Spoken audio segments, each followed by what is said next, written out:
যারা আখিরাতের বাজার করলো না, সওদা করলো না, পরকালে কি উপায় হবে সেই চিন্তা যারা করলো না, তাদের মতো হতভাগা এই দুনিয়াতে আর নাই।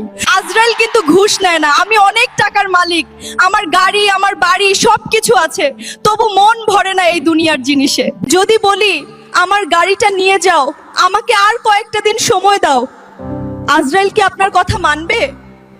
মানবে না, কারণ মৃত্যু কারো কথায় থেমে থাকে না। একবার ভাবুন, আপনি মরে গেলে সাথে কি যাবে? কিছুই না। যে সম্পদ নিয়ে আপনি এত গর্ব করেন, সেই সম্পদ ভাগাভাগি করতে আপনার মৃত্যুর পর সবাই ব্যস্ত হয়ে যাবে। মৃত্যুর কথা যখন স্মরণ হয়, নিজের কাছে খুব অপরাধী মনে হয়। ভাবি, আজরাইলের সামনে আমি কি জবাব দেব, কি বলবো সেদিন? আমি কি বলতে পারবো আমি দুনিয়ায় সঠিকভাবে চলেছি? না, পারবো না। তবু আমার মালিকের কাছে একটাই চাওয়া, মৃত্যুর সময় যেন আমার এই জবান দিয়ে বলতে পারি, লা ইলাহা ইল্লাল্লাহু মুহাম্মাদুর রাসূলুল্লাহ সাল্লাল্লাহু আলাইহি ওয়াসাল্লাম।